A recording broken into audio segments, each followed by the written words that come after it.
Assalamualaikum warahmatullahi wabarakatuh. Halo semuanya, perkenalkan nama saya Putih Saikah. Saya dari Prodi 1 Manajemen Zakat Wakaf B. Bismillahirrahmanirrahim. Alhamdulillahirrabbilalamin. Wassalatu wassalamu ala asyrofil anbiya'i wal mursalin wa ala alihi wassohbihi ajmain. Amma ba'du.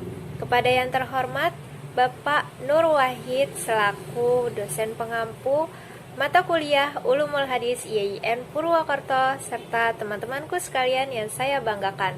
Pada kesempatan kali ini, saya akan membawakan materi pertemuan pertama, yaitu yang saya beri judul dengan materi pengertian dan ruang lingkup hadis, riwayah, dan dirayah.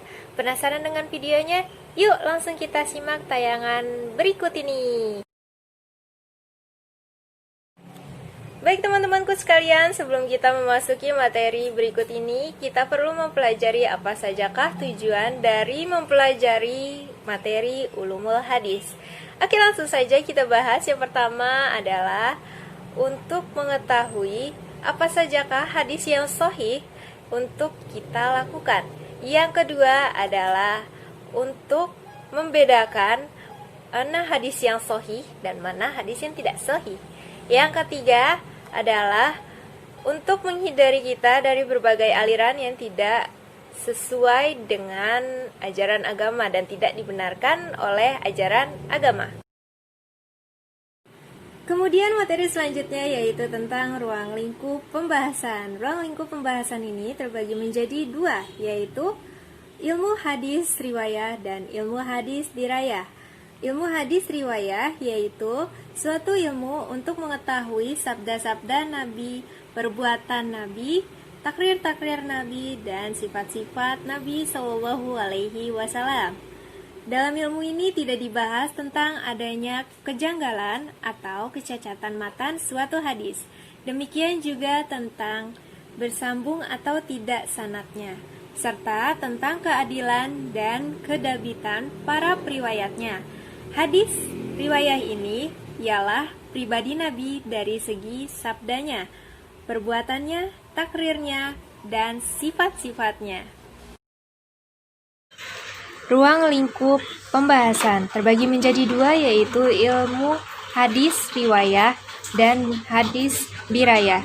Ilmu hadis riwayah yaitu suatu ilmu untuk mengetahui sabda-sabda Nabi, perbuatan Nabi, takrir-takrir Nabi, dan sifat-sifat Nabi Shallallahu Alaihi Wasallam.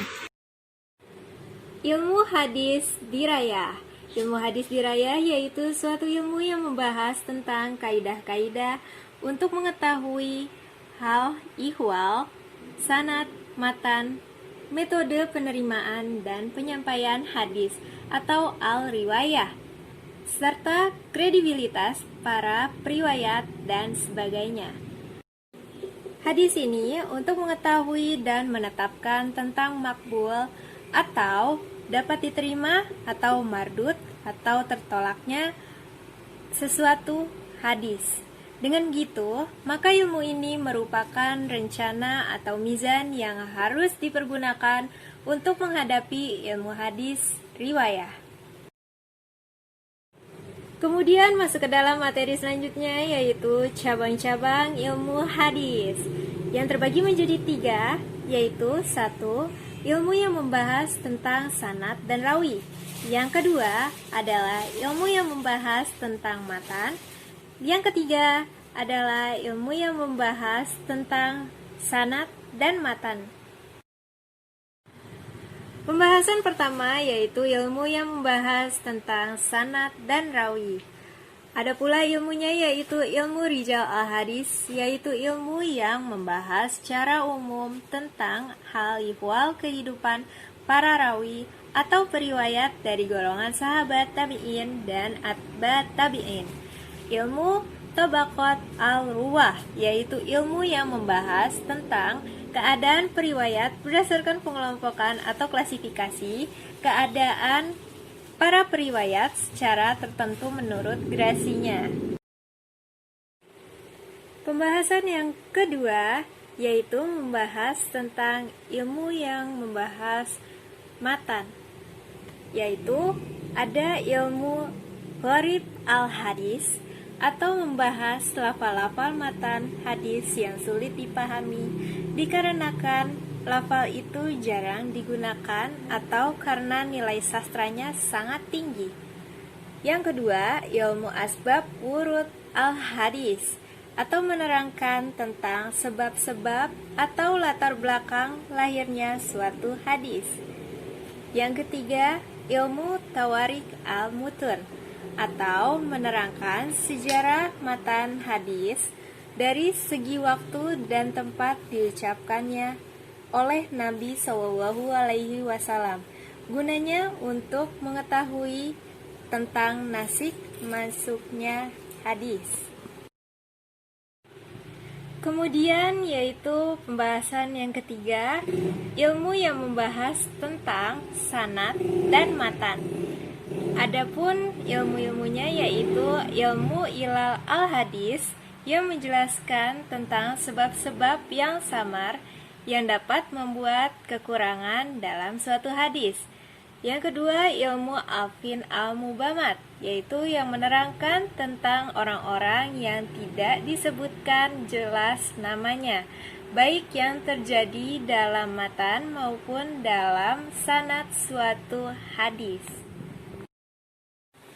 Lalu apa aja sih perbedaan dari hadis qudsi dengan hadis nabawi? Perbedaannya yaitu dari satu qala atau yaqulu atau Allahu. Yang kedua, lafaz-lafaz lain yang semakna dengan apa yang tersebut di atas. Selanjutnya yaitu materi tentang perbedaan hadis qudsi dengan Al-Quran, yaitu semua lafaz-lafaz Al-Quran adalah mukjizat dan mutawatir, sedangkan hadis qudsi tidak demikian. Ketentuan hukum bagi Al-Quran tidak berlaku pada hadis qudsi, seperti larangan menyentuh membaca pada orang yang berhadas. Setiap huruf yang dibaca Al-Quran memberikan hak pahala bagi para pembacanya. Demikianlah materi yang dapat saya sampaikan, kurang lebihnya mohon maaf. Semoga bermanfaat bagi kita semua. Wassalamualaikum warahmatullahi wabarakatuh.